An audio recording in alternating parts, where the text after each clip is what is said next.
오늘은 로마서 14장 17절의 말씀을 가지고 하나님의 나라를 누려라에 대하여 공부를 하겠습니다. 다 같이 우리 로마서 14장 17절. 하나님의 나라는 먹는 것과 마시는 것이 아니요 오직 성령 안에서 의와 평강과 희락이라. 아멘. 하나님의 나라. 이 얼마나 좋은 타이틀인지 모릅니다. 하나님의 나라.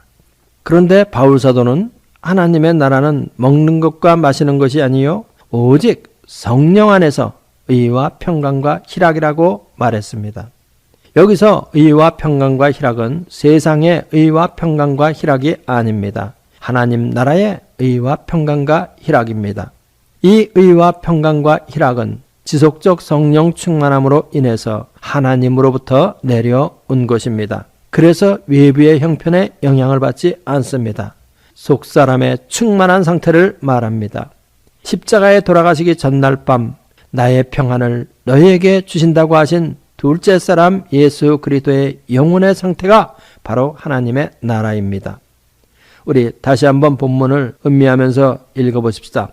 다 같이. 하나님의 나라는 먹는 것과 마시는 것이 아니요 오직 성령 안에서 의와 평강과 희락이라. 예수님께서 그의 자녀들을 위해 가지고 오신 지극한 복락의 삶이 하나님의 나라인데 우리는 왜 그 하나님의 나라를 누리지 못하고 있습니까? 우리는 교인 간의 불화, 가족 간의 불화로 인한 마음의 풍랑은 없습니까? 행복이 없이 불만 가운데 지나고 있지는 않습니까? 이 질문에 대하여 나는 하나님의 나라가 내 마음속에 이루어져 불만도 풍랑도 없다. 이렇게 대답할 수 있는 사람은 아무도 없을 것입니다. 이것은 도대체 무슨 이유 때문입니까? 이것은 우리의 행복한 신앙생활을 위해서 꼭 부족한 것이 하나가 있기 때문입니다. 하나님의 나라를 이루는 데 있어서 부족한 것이 하나가 있기 때문입니다. 그것 때문에 하나님의 나라가 우리들의 삶 속에서 이루어지지 않고 있습니다. 우리의 삶 속에서 하나님의 나라가 이루어지지 못하는 이유를 바울 사도는 다음과 같이 말했습니다.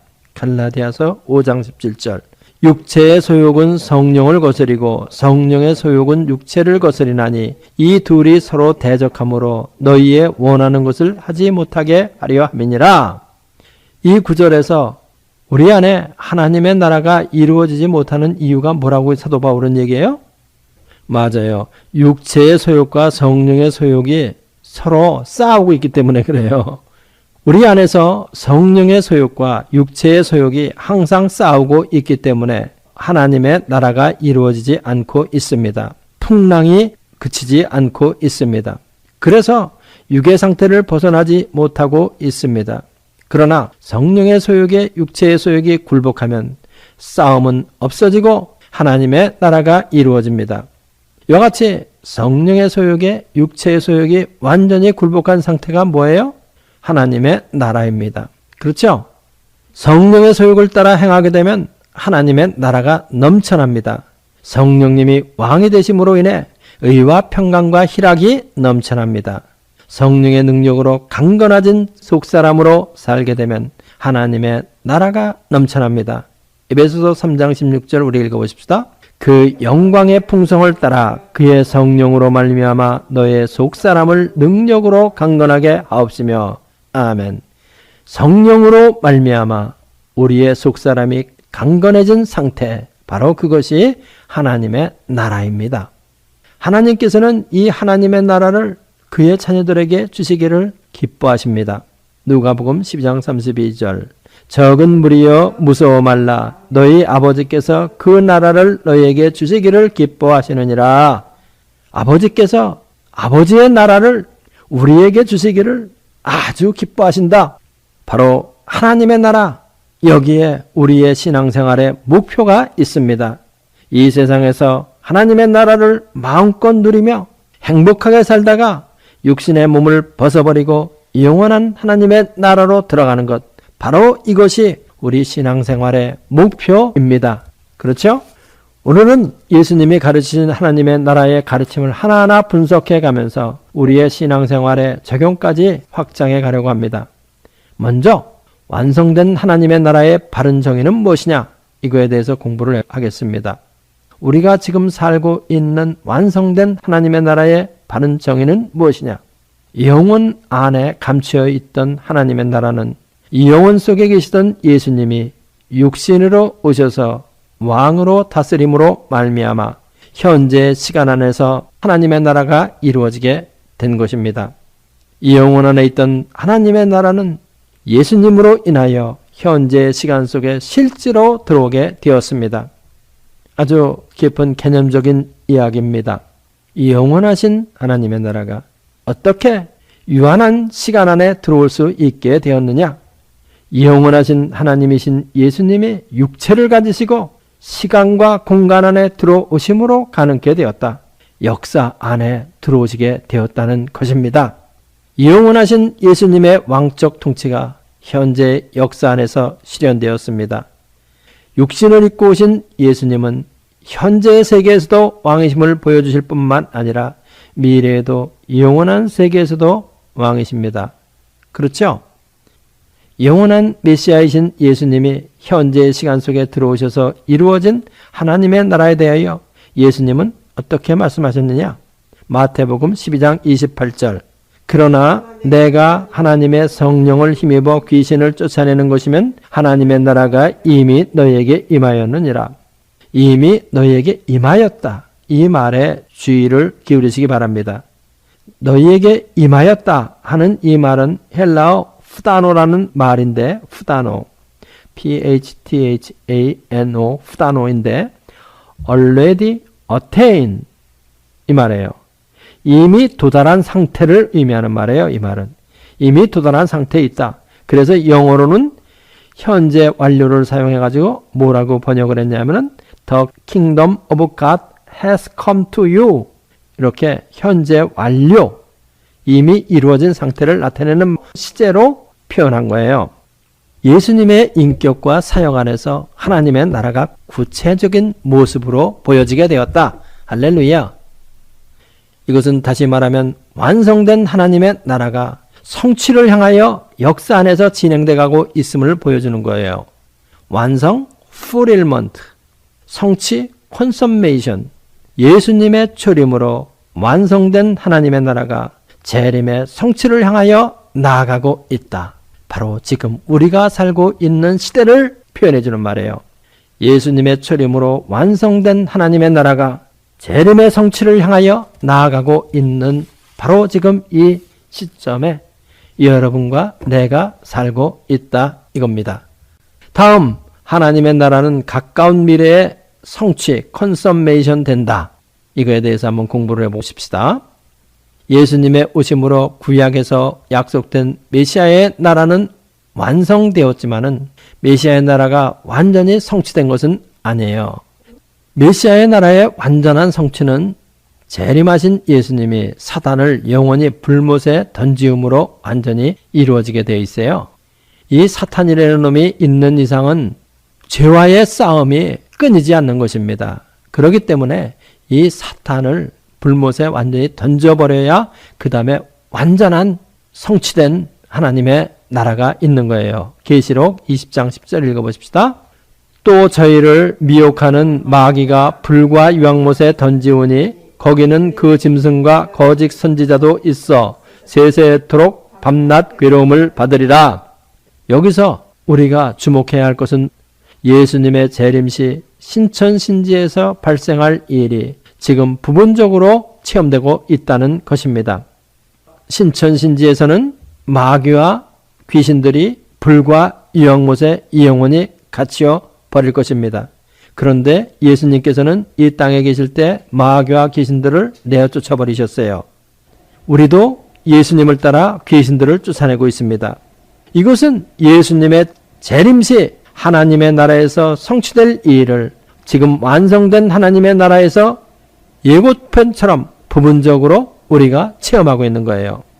마귀가 불과 유황못에 던지운 후 성취된 메시아의 나라인 신천신지가 이루어지는 겁니다. 새하늘과 새 땅이 오는 거예요. 이것이 바로 뭐예요? 성취된 하나님의 나라입니다.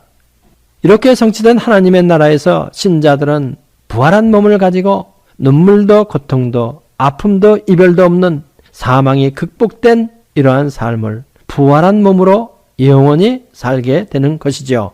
그렇죠? 요한계시록 21장 3절로 4절.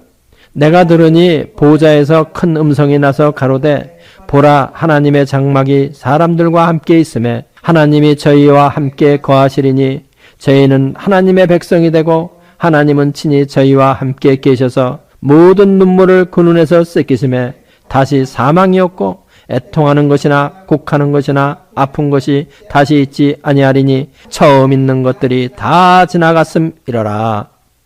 다음에 하나님의 나라를 누려라 하는 여기에 대해서 공부를 하십시다.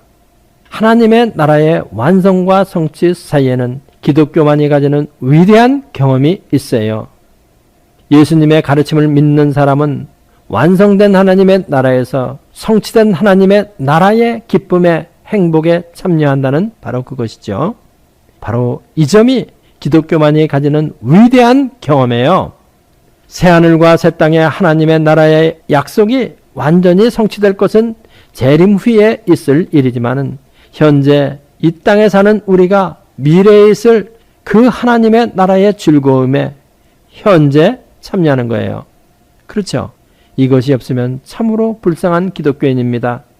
예수님은 뭐라고 말씀하셨느냐? 마태복음 13장 44절로 46절까지 우리 다 같이 천국은 마치 밭에 감추인 보화와 같으니 사람이 이를 발견한 후 숨겨두고 기뻐하여 돌아가서 자기의 소유를 다 팔아 그 밭을 샀느니라.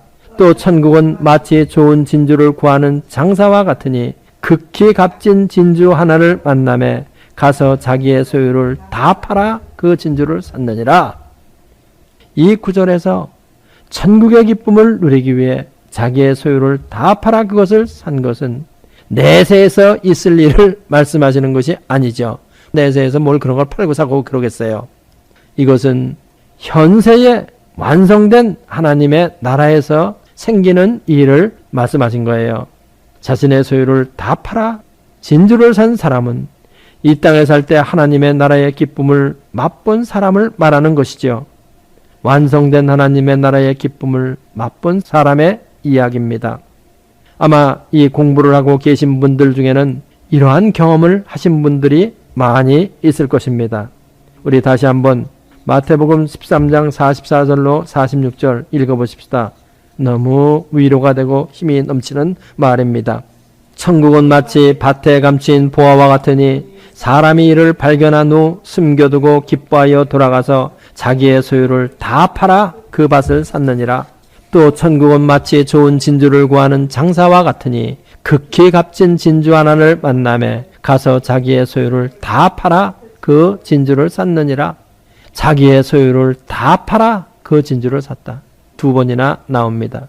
얼마나 그 기쁨이 좋았던지 자기의 모든 소유를 다 팔아서 자기가 가진 것을 다 팔아서 그것을 샀습니다. 우리는 이 세상에 살면서 이런 하나님의 나라를 마음껏 맛보며 살아야 합니다. 그렇기 때문에 하나님의 나라는 죽고 나서 시작되는 것이 아니라 지금 이 세상에 살 때부터 시작하는 거예요. 우리가 이것을 알아야 됩니다. 오늘날 현대교회의 성도들이 분명히 알아야 할 것이 바로 이 부분입니다. 하나님의 나라는 죽고 나서 시작되는 것이 아니다. 하나님의 나라는 지금 이 세상에 살 때부터 시작된다. 이것이 기독교가 다른 종교와 다른 점이에요. 하나님의 나라의 성취는 미래에 있을 일이지만은 하나님의 나라는 개인에게 있어서 정도의 차이는 있지만 현세에서 체험되고 있는 것입니다. 개인이 경험하는 하나님의 나라의 기쁨은 개인마다 엄청난 차이가 있습니다.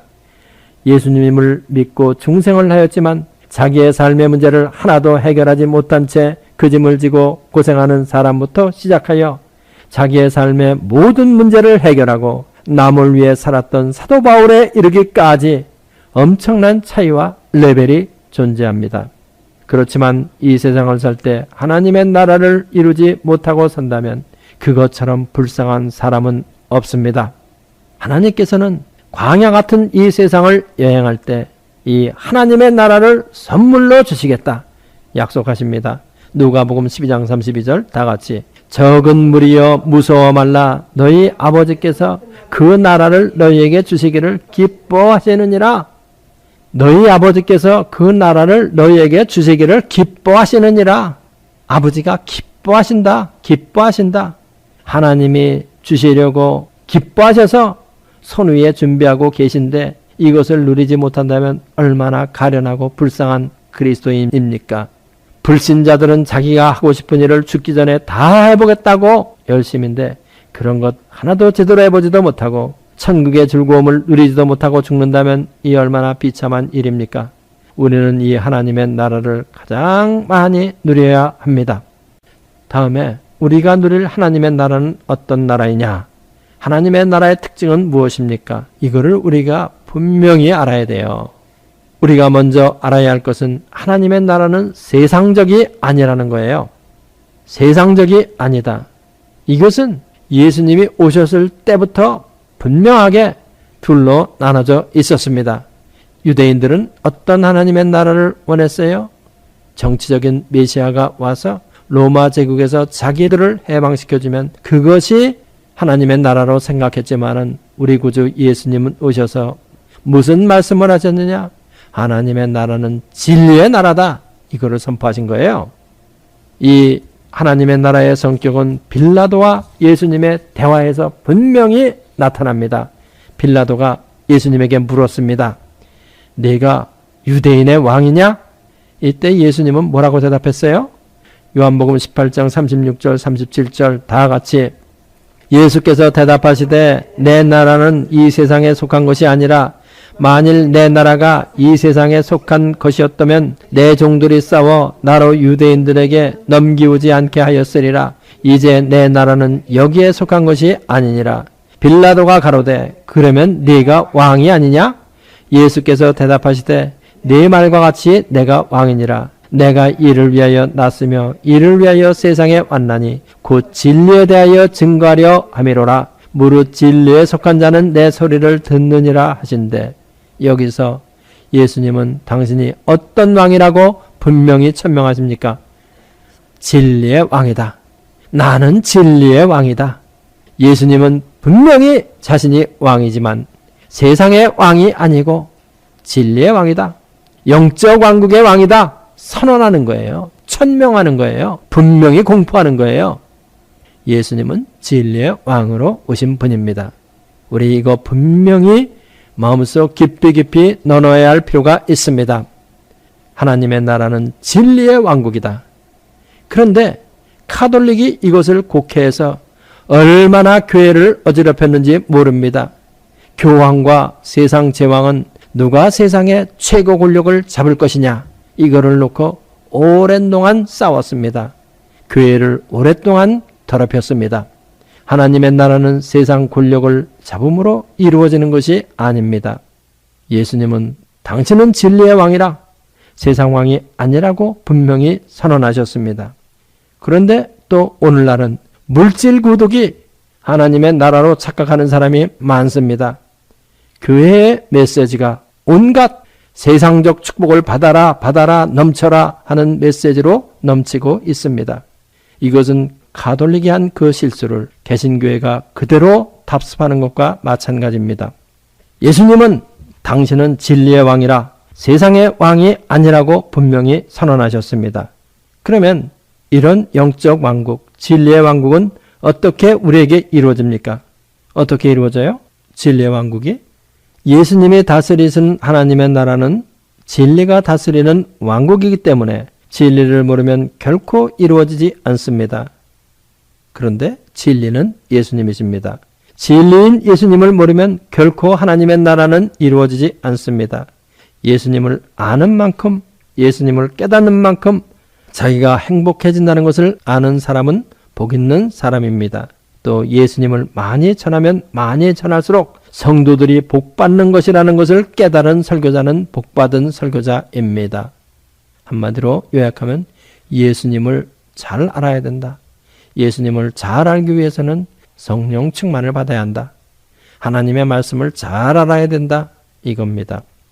우리 이제는 예수님 안에서 이루어진 하나님의 나라는 어떤 하나님의 나라냐? 이거에 대해서 공부를 하십시다. 하나님의 나라는 예수 그리스도 안에서 완전하게 계시되었습니다. 예수님은 하나님이시며 우리와 같은 사람이죠.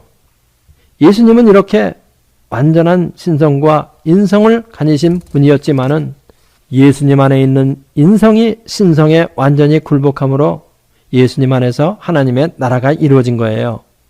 이것이 아주 중요한 말이죠. 예수님 안에서 인성이 신성에 완전히 굴복하였다. 그래서 하나님의 나라가 이루어졌다. 이건 너무 당연한 말이죠. 왜냐? 하나님의 나라는 하나님이 다스리는 것인데 하나님의 신성이 사람의 인성을 완전히 굴복시키면 하나님의 나라가 이루어지는 거예요. 간단해요. 우리가 그 구체적인 신뢰를 어디서 찾아볼 수 있느냐? 예수님은 겟세마네 동산에서 내 뜻대로 마시고 아버지의 뜻대로 되기를 원하나이다 이렇게 기도하셨죠. 하나님의 뜻의 실현을 위해 신성의 실현을 위해서 자신의 생명과 몸을 십자가에 내놓으신 것입니다.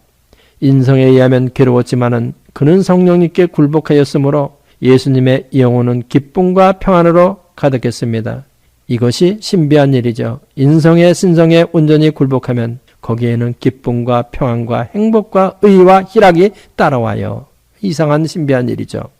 예수님은 십자가상에서 자신을 못 박은 사람들을 위해 기도했습니다. 저들이 모르고 이런 짓을 하고 있으니 저들의 죄를 용서해 주십시오. 자신을 십자가에 못 박는 사람들에 대한 미움이 없습니다. 예수님은 그들을 다 용서해 주셨습니다.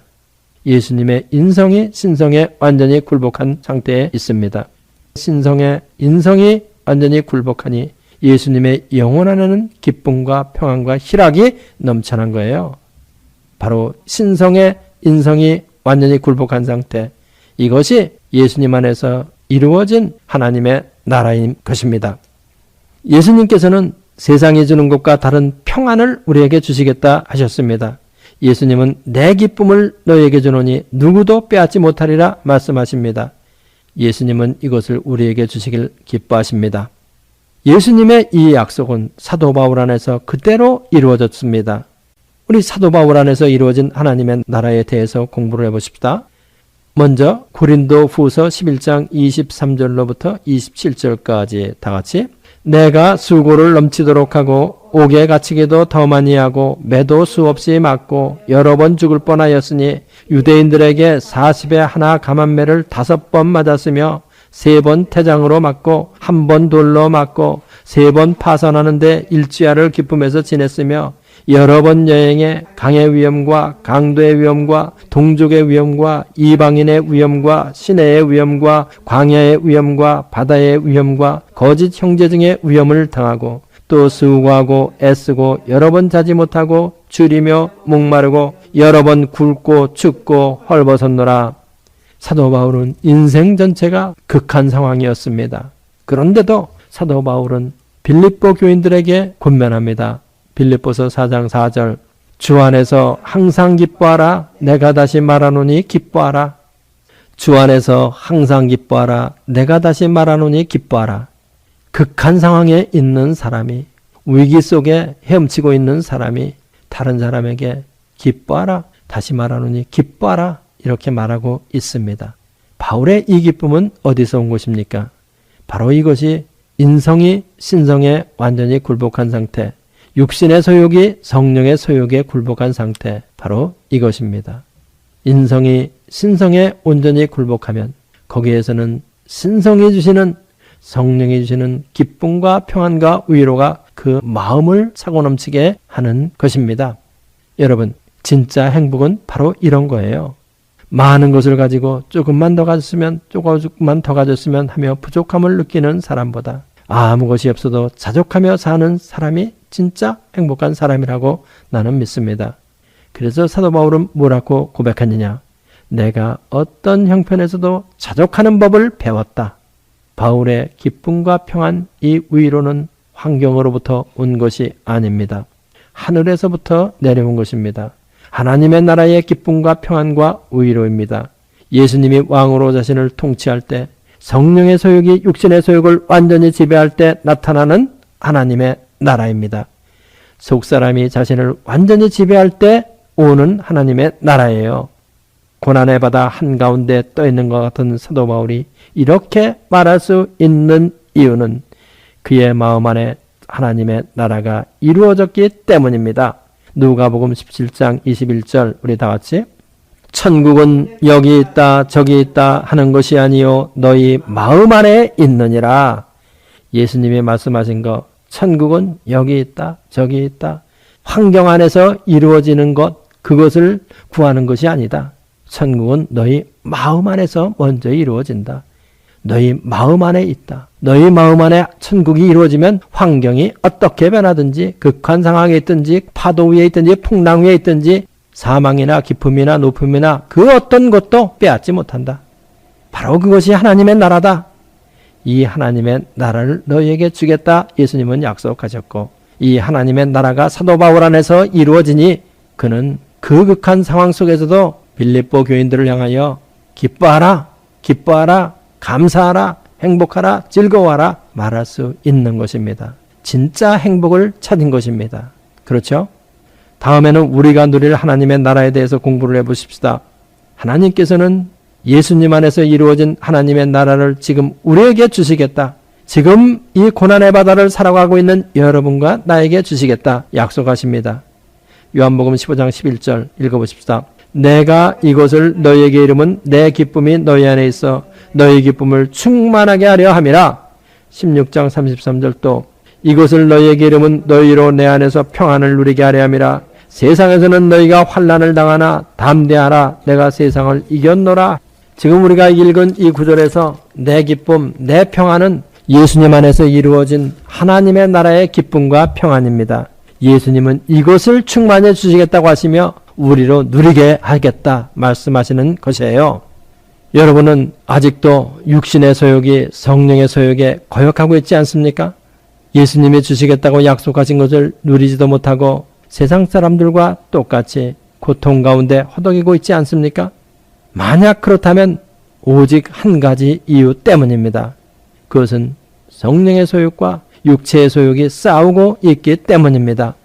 갈라디아서 5장 17절에서 사도 바울은 육체의 소욕은 성령을 거스리고 성령의 소욕은 육체를 거스리나니 이 둘이 서로 대적함으로 너희의 원하는 것을 하지 못하게 하려 함이라. 그렇지만 성령의 소욕에 육체의 소욕이 굴복하면 하나님의 나라는 여러분 안에서 내 안에서 이루어지는 겁니다. 이것은 기도의 능력, 말씀의 능력, 위로부터 부어지는 능력을 힘입지 않고는 결코 이루어질 수 없습니다.